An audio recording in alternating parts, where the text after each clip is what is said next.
Welcome to today's share, and there's some information I'm going to relay today which relates to the share I did yesterday, the channeled message I did yesterday, and so I'll give the link to that in the information below. So today's share is, I've created the title, How the Inverted Matrix Appears in Our Lives and the Divine Reason Behind It. Another way of putting that is we as the microcosm, the individual, are dissolving into the macrocosm, the unity consciousness. The linear perception is being embraced.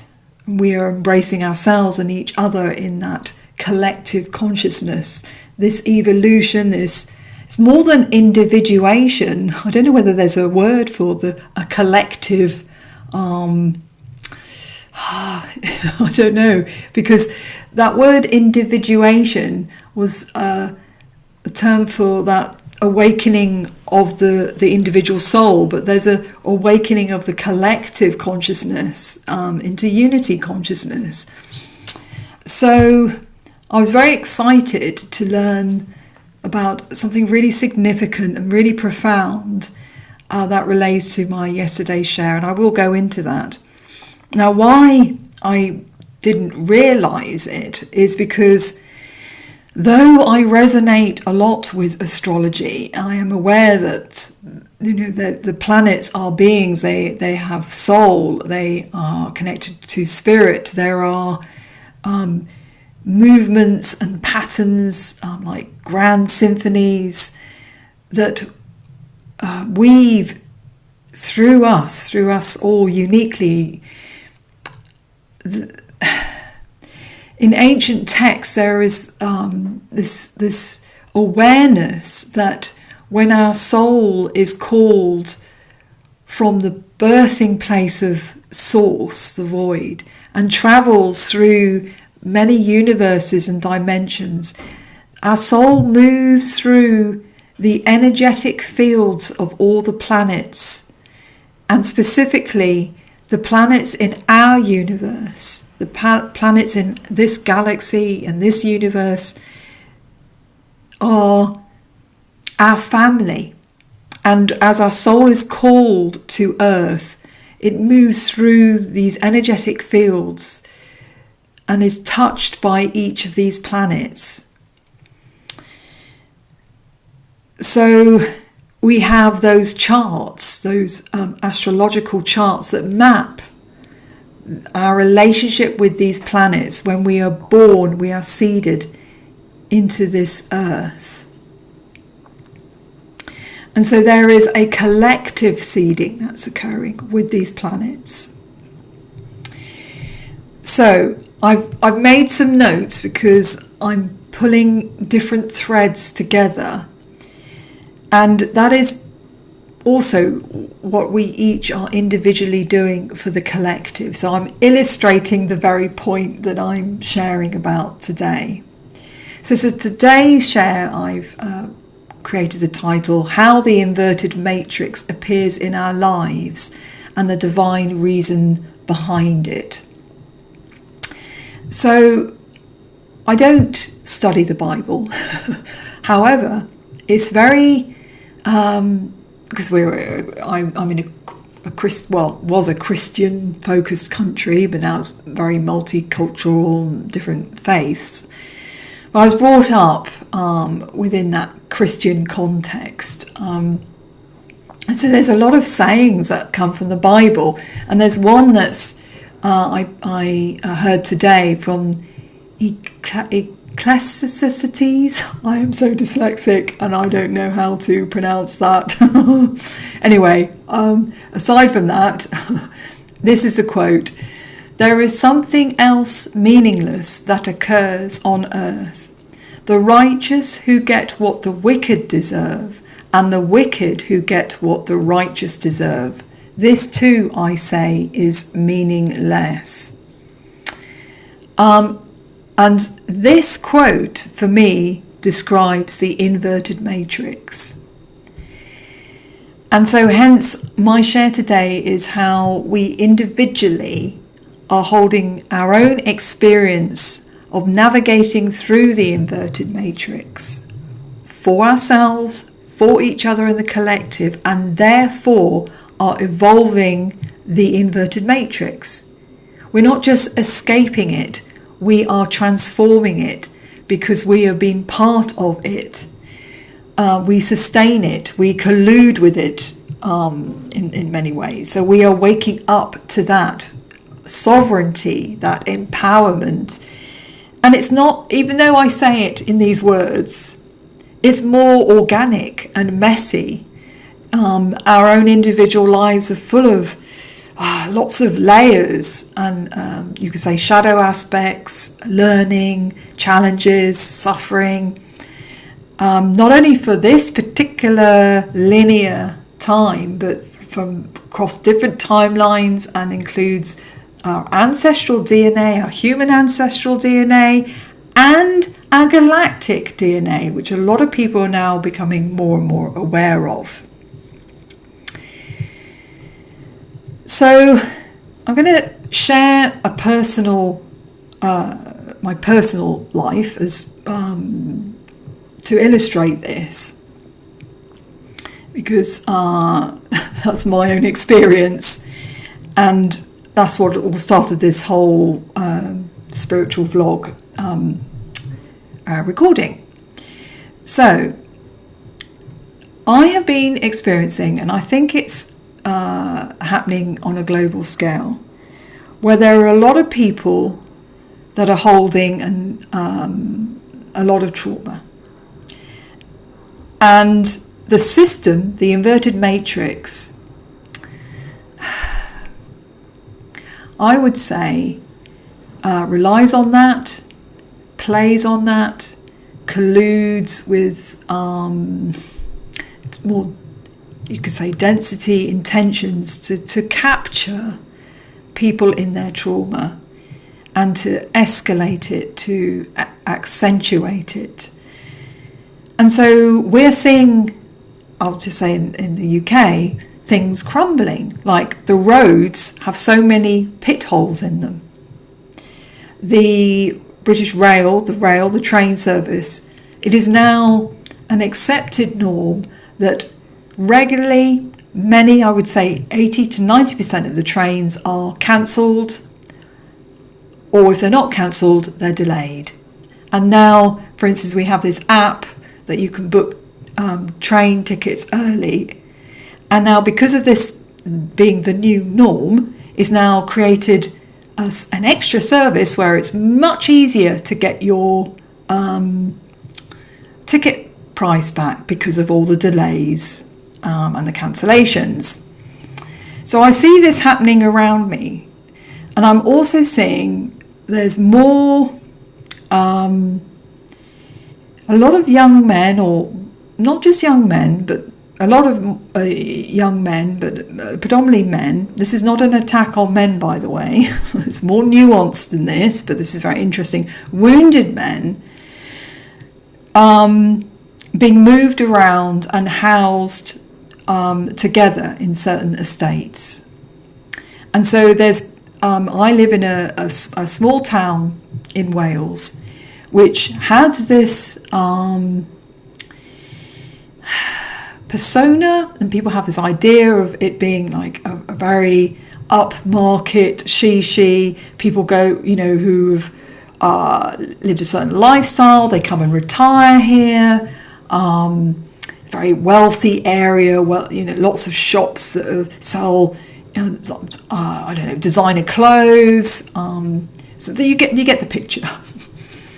And then more and more people who are, you could say, self-medicating on certain drugs and have certain behaviours, are very not in a very abundant, positive space, are being moved and shipped from different areas, inner city areas, to here. And they're being placed more and more together. And so I've had that experience. I've been in a new estate that's very pretty, very small, a lot of retired people here. It's very quiet. I'm on the edge of wilderness and forests, and a little footpath that goes into the high street. It's all very quaint, all very beautiful, and very interesting. In this very soft environment, individuals who have been hardened are now moving into and being moved into this environment, but not just one, but several. And so this is having an effect. And they're not, by the way, they're not refugees. So I was hearing today from a friend who I occasionally see with her dog, and we used to walk together with my soul dog who died, about her sister who lived in a social housing association flat, and they've moved in more and more of these wounded souls, and she's in the middle of it. They're all men, and and again, it's not about anything about being what form we're in. And she is really struggling with it because they're in suffering, and they're in pain, and they're on drugs and drinking, and you get the picture. And so that's her experience of the inverted matrix, and it's the norm. And so I've experienced something similar. I'm not with several, but one individual. And he needs help. He is suffering. But he's refusing help, and so is stuck in his suffering. And because he is suffering, and obviously is not, functioning very well, and the system is saying he is priority, and he can't be moved. And meanwhile, me and other neighbours have had our lives turned upside down by this individual. So this is my experience of the inverted matrix. And it will show up differently and uniquely with each of us. So it could come up, like in my situation, housing, someone else's health or finances, others with relationships. For me, my dark night has covered pretty much all of it, actually. It's kind of now focused on the housing, but I've had relationships, finances. It triggered a lot of mental health issues because of my bereavements. I've had a lot of my area of the root chakra shaken up. And that's been humbling. And I have so much more understanding of humanity because of it. And I obviously signed up to have this experience.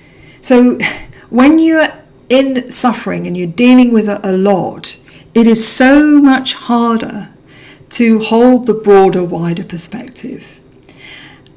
And we can experience being shamed and blamed, spiritual bypassing, for instance, denial, spiritual egoism, where people can say, oh, you chose this. Well, yes, from the wider, broader perspective. However, how helpful is that stating that, and how compassionate is that? Because more and more of us will be experiencing more in our face the effects of the inverted matrix. More of us will be invited, and sometimes kicking and screaming, to look at our shadow. It is nuanced and it is complex, but for me, key is having humility and compassion. Yes, we are sovereign beings, but we're in this together as well. And yes, we have our own individual journey with this.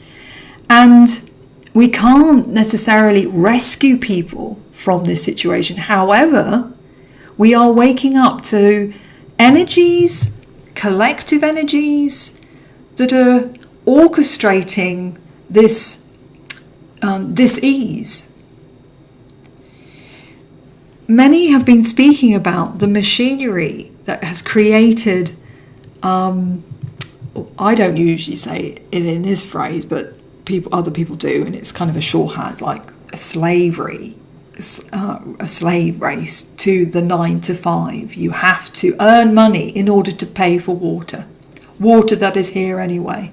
You have to earn money in order to have a roof on your head, and all these should be a divine right.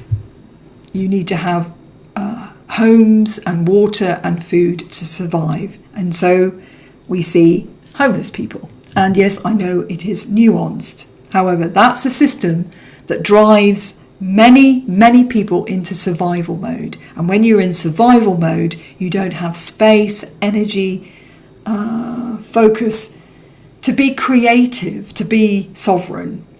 And there's the system that said you have to work and you have to do certain things in order to succeed. And more people are questioning that. More and more people are questioning that.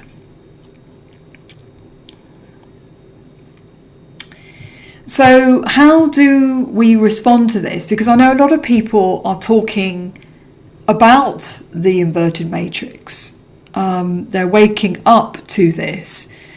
And it's, as we move more and more along this collective awakening, the denser energies are getting more intense, I would say, with that trying to stifle and keep control.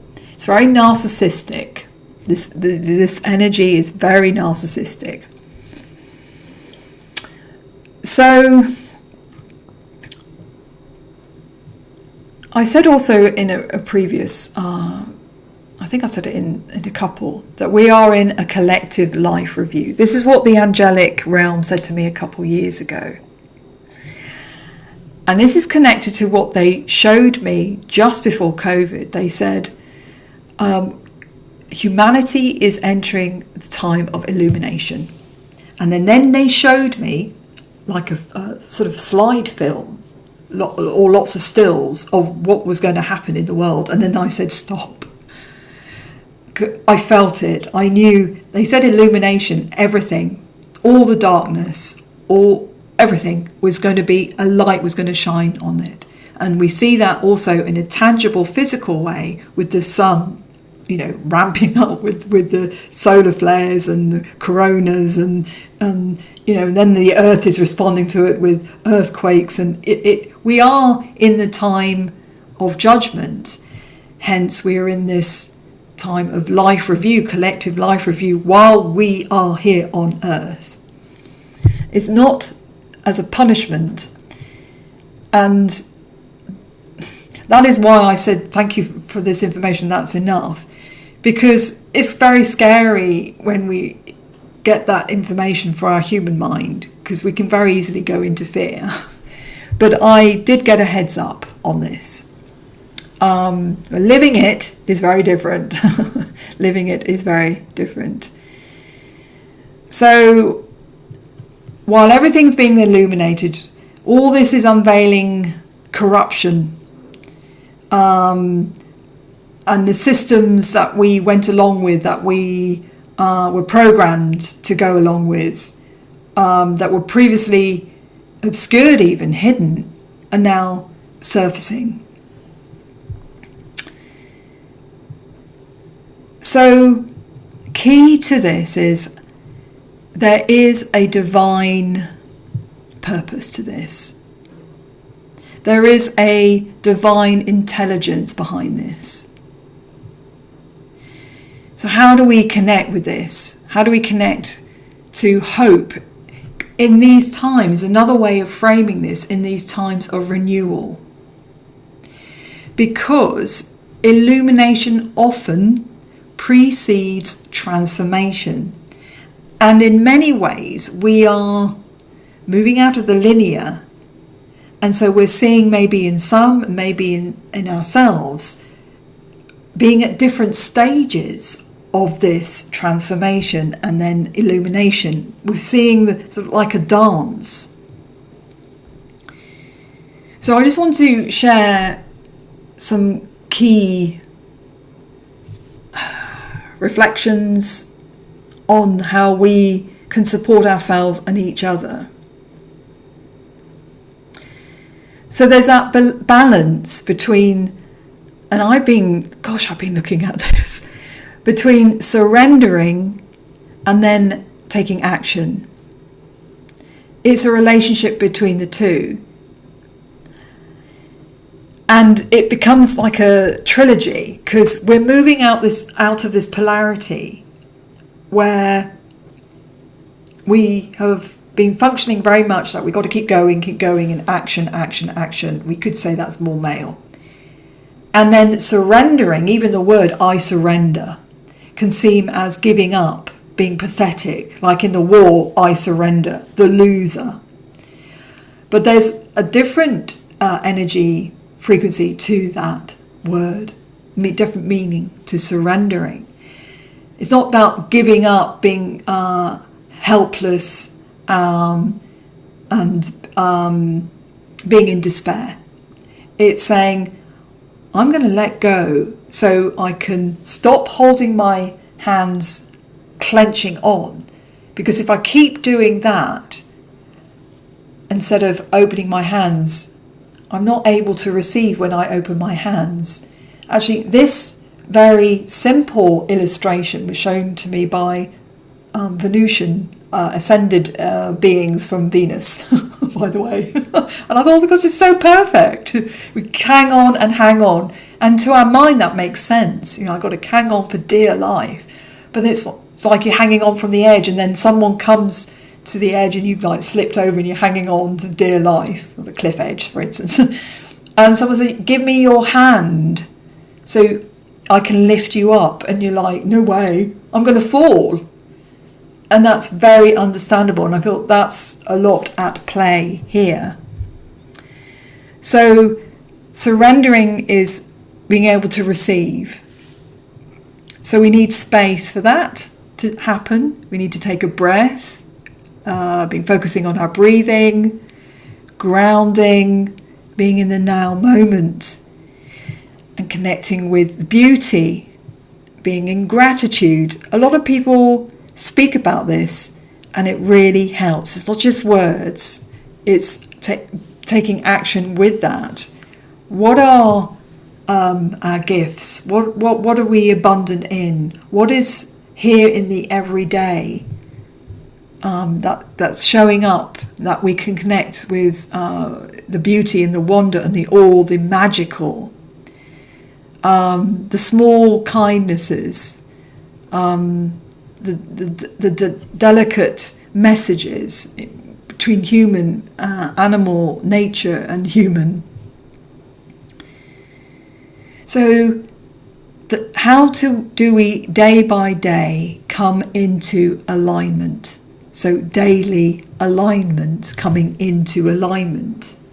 And now this is now coming to something that I realise, because as I was saying before at the beginning, I totally resonate with planets being, soul beings and spirit, and our soul is touched by these planets, and hence we have astrology.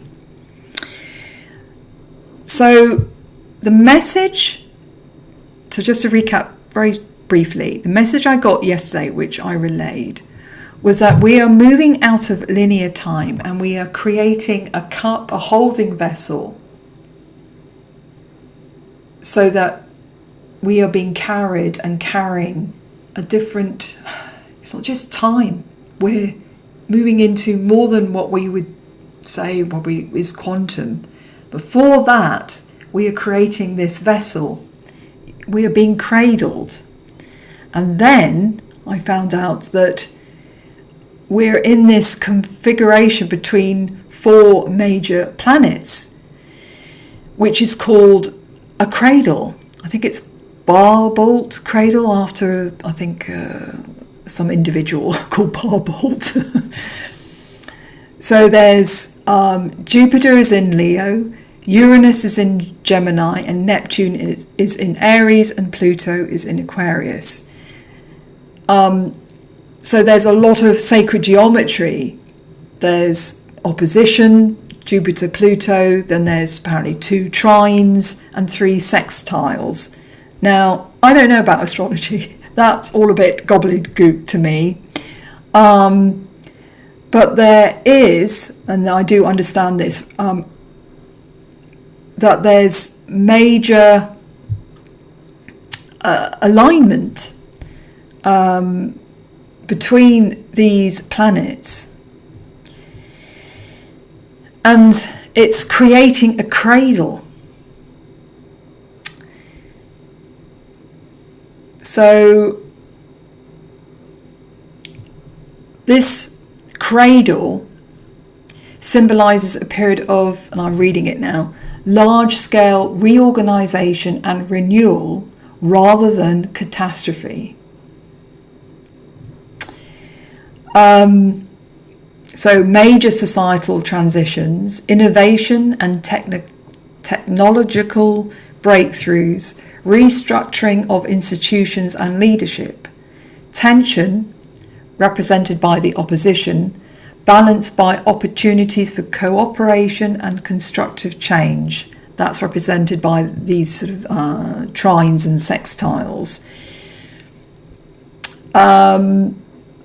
So we're in this amazing planets that have come together to assist us and cradle us through this collective transformation with Earth. And it's all also being focused on energetically through the sun, which is illuminating everything.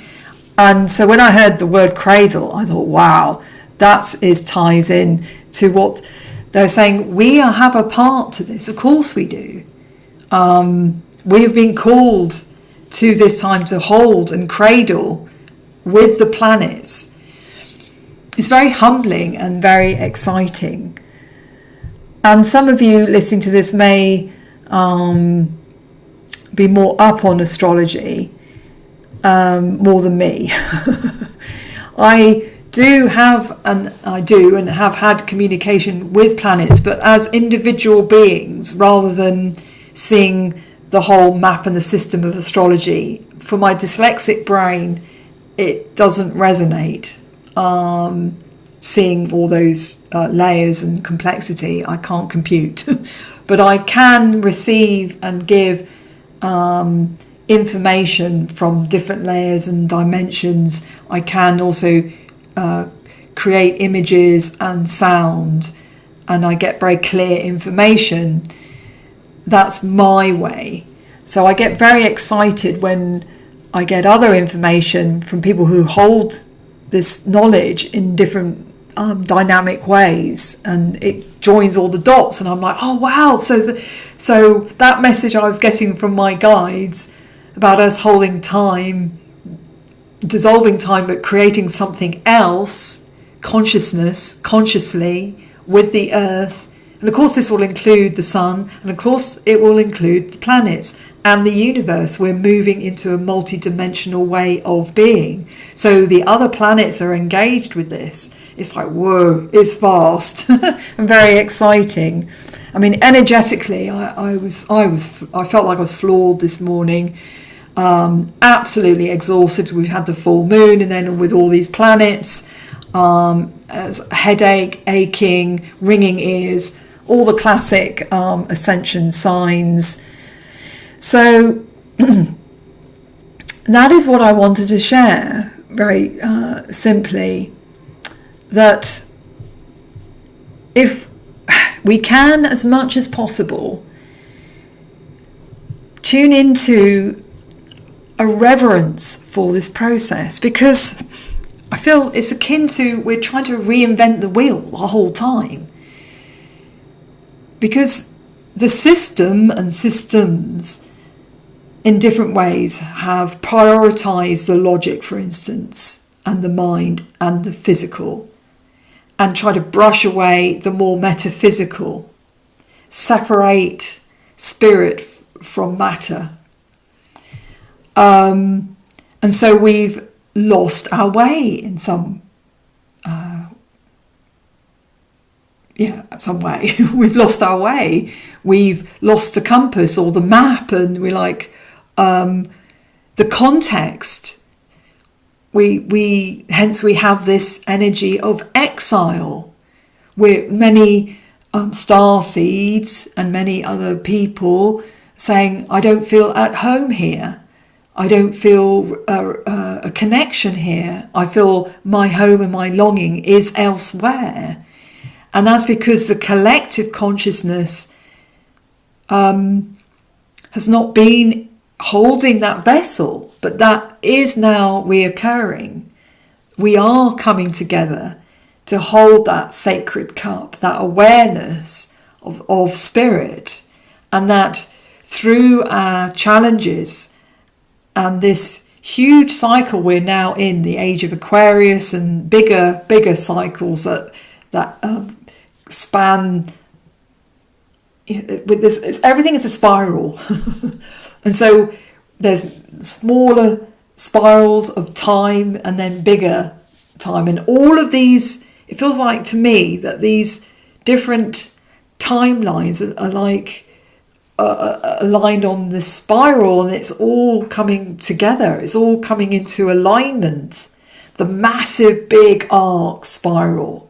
And so we have the massive spiral of, there's a planet now that's coming, its arc is so vast, we've not seen it in our solar system, and now its big journey is now coming into focus, we are now able to see it, and we didn't know this planet was part of our solar system. And so there's so many extraordinary occurrences that are reflecting the microcosm, either the microcosm of the individual, the microcosm of humanity. So there is a kind of a collapsing in, so that we can then be birthed outwardly. There's this inward and outward breath. You could say it's another way of this toroidal energetic movement. It's not like that actually, it's kind of like this. But there's also a spiraling in and a spiraling outwardly. So we are being held by these planets, and we each have a different relationship with the planets. And we all have a collective awareness of these planets. Now we've got a new planet coming in. What is that saying? So there is a divine intention. We can hold reverence in these times of illumination and revelation, because those are the two words that the angelic said. It'll be illumination and then there'll be revelation. They literally showed me, it was like I was walking on London High Street and they went bing, like a signpost, like bright lights, illumination. I'm like, whoa, that's biblical.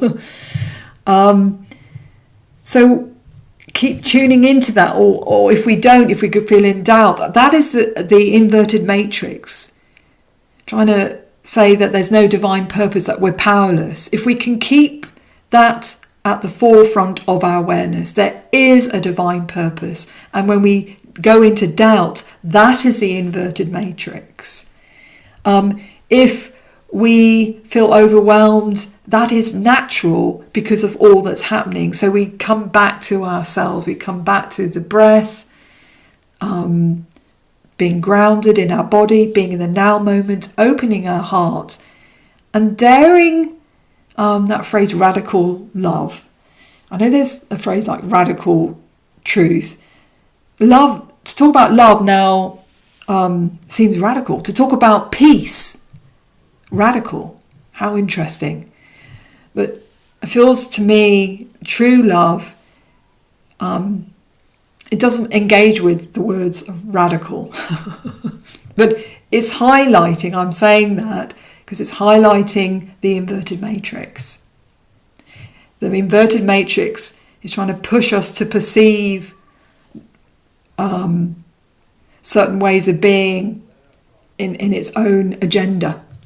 So hence, at the beginning of my share, how certain behaviours is now being normalised. Or that's normal, in a certain small town that had a mixture of private owned properties, social housing, and with social housing you have some people who are more vulnerable, that's why there's social housing, but now they're shipping loads of people from inner cities that have got real hardcore behaviour, antisocial behaviour issues, and they're putting them all together so it becomes amplified. There is a bigger agenda. There is a bigger agenda, and if you question that, then you are the bigoted one, the one who's got the problem, because they are vulnerable. Yes, they are vulnerable. But how are they being held with that? How are they being supported with that?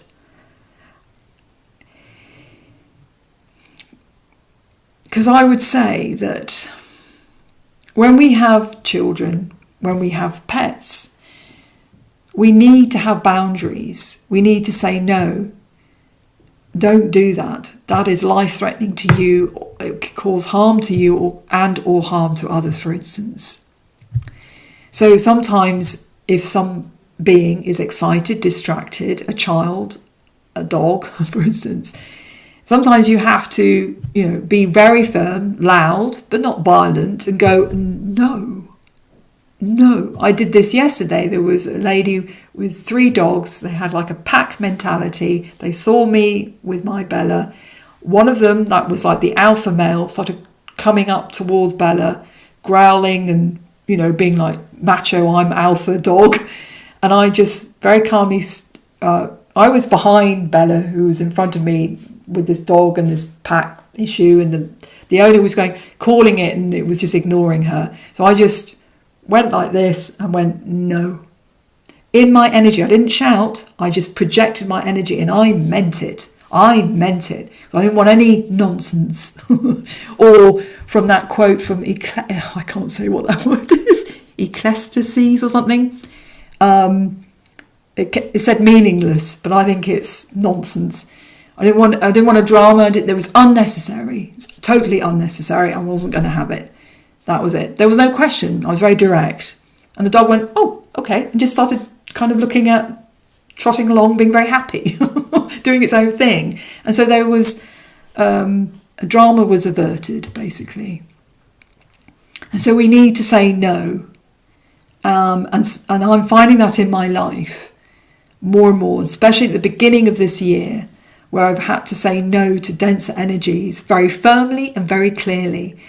And we do that when we value ourselves. We do that, we say, I'm not having that.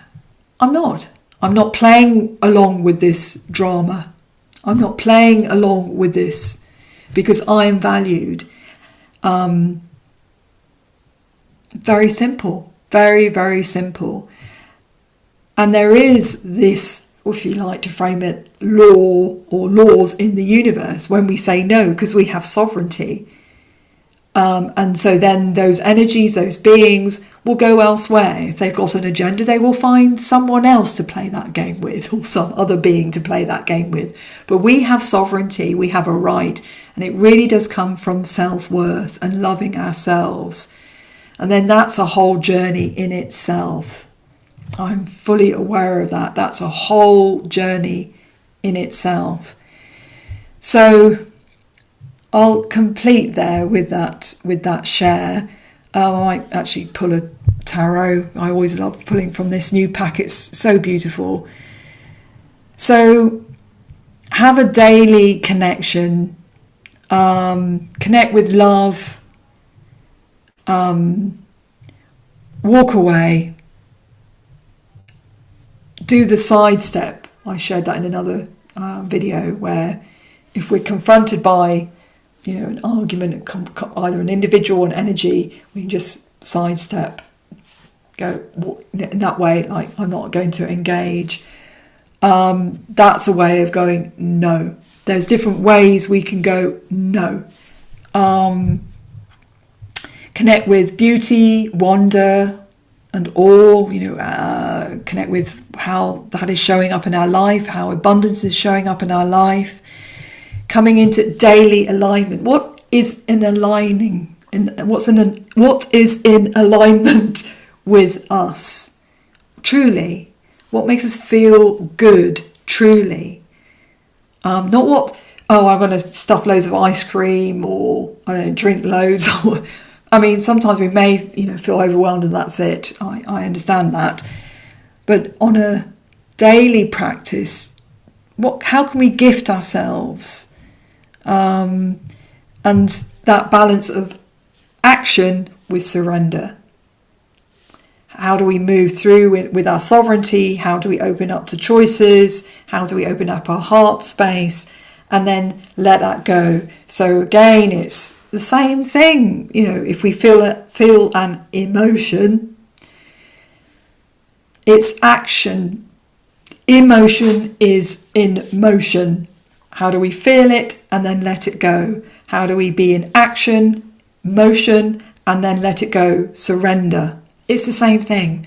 It's positive and negative, but not negative as in bad. It's male and female. It's head and heart. It's both. We need both. So that's my share today. I do move around a bit all over the place. Hopefully this makes sense. Let's see if we got our spirit guides for any confirmation or anything to complete. Oh, okay.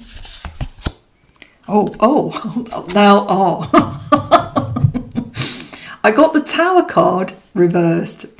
So the Tower card, everything's crumbling, falling apart, and we can go, I remember I felt this myself. We have this, having a nervous breakdown, and then I thought maybe it's a nervous breakthrough. We got to break through it. It's not, but you can't force something. But sometimes life situations collapse around, so that then we have to move outside of our comfort zone, which is what I was talking about yesterday, beyond the box.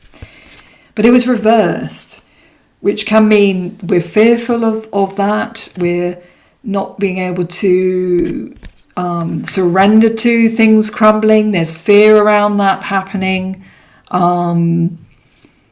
But things need to disintegrate in order for the new to emerge. So we have that disillusion. It's interesting because I'm more dissolving. I don't know whether I've been dyslexic and used the wrong word there.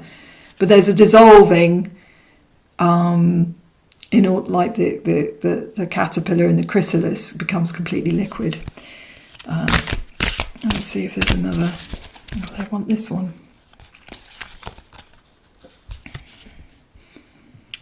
I've had the same card previously. 3 of Wands, action, movement, gateway.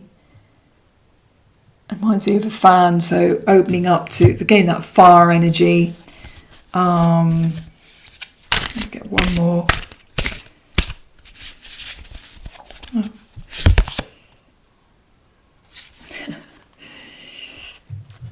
So we got 2 of Cups. Is it 2 of Cups? Oh, I've done that before because it's got 2 symbols. So I think it's 2 of Cups. So it's Queen of Cups.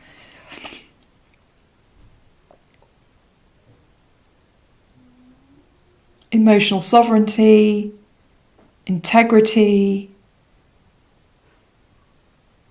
It's even more than emotional literacy. And you've got this beautiful pink there in the sky energy and the blue cup there.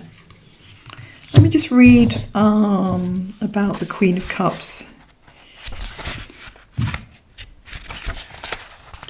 Empathy, support, nurturing and kindness. I think that's so apt for how do we come back into alignment, remembering there is a divine purpose for this process. We're not on our own. the card represents, it says here, emotional depth and intuitive clarity. So how do we come back into alignment with our intuition, that heart intelligence? Our intuition also connects with our psychic clairs, speaks to all our clairs, clairvoyance, clairaudience, clairsensitivity, clairknowing, or whatever the words are for knowing. And through our intuition, we connect with our higher self, and our higher self is being able to access the spirit realms, because it's sort of residing in sort of it's a bridge between here and elsewhere, and our guides, and our monad, our soul family. It has the capacity to understand your inner world and attune. I think attune is like alignment, so it's tuning up, coming into harmony. So attune to the feelings of others with compassion. So I was talking about compassion at the beginning. There's one way of trying to distance and separate from suffering and keep ourselves safe. We can go into bypassing and denial. And we can see that, like I said, in the spiritual arena, where it's very easy from a headspace to go, well, you chose that, good luck. But when you're in it, it's like, no, you need to honour that person and their where they are in their soulful journey, their visionary quest. Honour them, not judge them, not tell them, oh, you just need to be aware of this and it's for your own good. Well, when you're in it, it's messy, it's organic, it's real. Honour who they are. They're like, we are all knights on a quest. If someone's in the marshes, in the mud, go, you've got this. Don't start lecturing people. It can re-traumatise people as well. It as you probably can tell, it can be a bit of a trigger for me. So then, when I've realised that, I've then had to observe myself being triggered by people who I think are in that bypassing or whatever it is, and go, can I have compassion for them? Can I have compassion for myself? What's going on here? Why do I need them to perceive me in a certain way?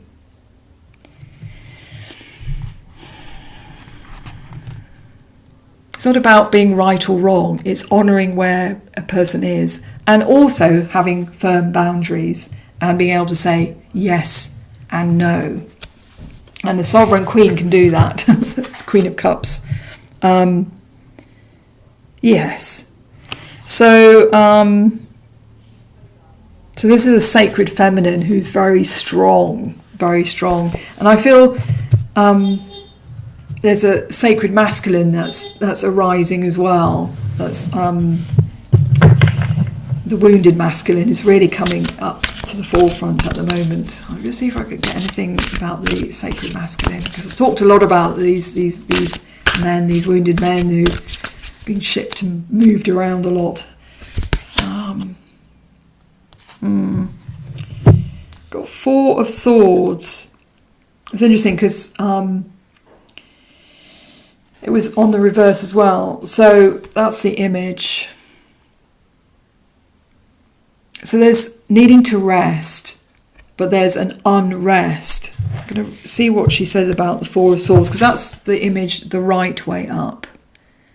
So there's laying to rest, those shards, those blades, and there's one that's pointing up but still needing to be on the alert while the others have been put to rest, I would say. So it says retreat, quiet renewal and gentle pause.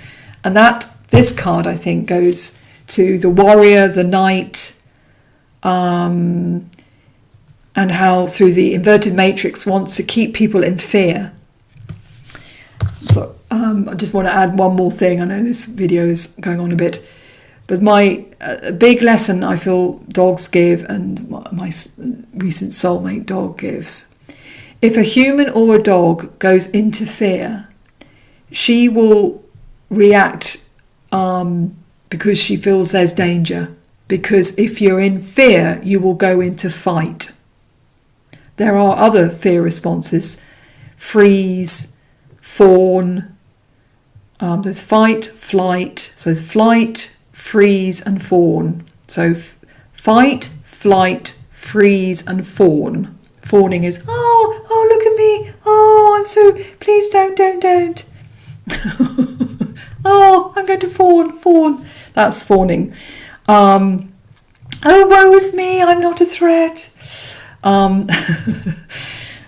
Yes, of course I will comply. That's fawning. So it just simplifies things, because they are very able to tune into very direct, without complexity. If some being which they feel could be a threat to them is in fear, they go on alert. And so being an empath, it's taken me a little while to because I'm thinking, why is she growling at that human who's looking really anxious? Because she knows that if a human or a dog, for instance, goes into fear mode, then they can easily lash out. Because when you're in fear, that can create anger and rage and war. When you're in love, you're in harmony and peace. So I got that yesterday as well. It's all fear-based. And so Bella, my dog, will be calm around a cat that is calm and totally nonplussed, not threatened, not in fear. But if a cat goes into fear, then all sorts of things go on. So yes, that's how do we put to rest that anxiety, that fear response, that the inverted matrix is wanting to ramp up. We come back to who we truly are. We listen to our body. We listen to our breath. We come into the now moment. We connect to what is abundant in our life. We connect with beauty. So we can connect with the magic and awe. We remember that there is a divine purpose for all of this. And if there is doubt around that, that is the inverted matrix. We do not need to keep inverting or inventing. That's interesting. We do not have to keep reinventing the wheel. That is the nonsense. We see the inversion all over the place now. It's getting more and more ridiculous. Nonsense. Absolute nonsense going on. And so I would say sense of humour as well is very key to all this. We're not on our own. There is a lot of lies being pushed by the inverted matrix. Detach from it. Detach from the complexity and the mire and the drama and the arguments and the minuscule, one-man option, whatever. I'm really dyslexic then. I've got this answer. I've got this diagram. I've got these percentages. And oh my God, enough. No. It's just saying enough. It's not getting into the argument. It's saying, I'm done. I'm worthy of much more than this circus, theatre, drama. Enough. And so it may be that we need to put to rest the old, automatic nervous system, the automatic DNA inheritance that we're carrying that isn't really truly us. Go, no, I'm putting down those blades. And yes, I need one. That's my one. That's the one. I don't know whether I've still got it here. It's the one blade that we can then think clearly and be the king of swords. I think that's a beautiful marriage that would have the Queen of Cups and the King of Swords. Be in service, be in sovereignty, be clear thinking, speak our truth, along with the Queen of Cups. Anyway, so we're in this time of being cradled by the planets and co-creating and creating a cradle where we're evolving out of this linear timeline. And that's the other bit of information I received today. So I am going to conclude now. So let's send love, hand on heart, and you can put your hand on the sacral womb, take a deep breath, and go make some proclamations of affirmations on our worthiness, our beauty, our love, our creativity. You may want, tune into compassion, patience, spaciousness.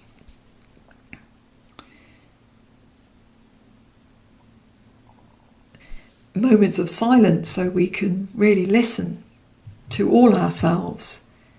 In those moments of silence, we can receive information via our heart, our soul, our intuition, and then, all the higher frequency dimension and guides and source, God, goddess, however you resonate with that.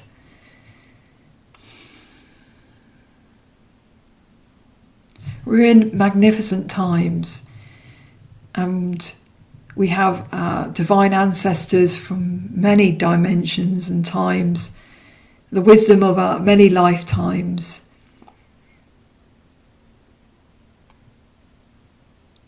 We may feel this urgency to keep doing, action, but just let it go. Just let it go. Walk away and then take action.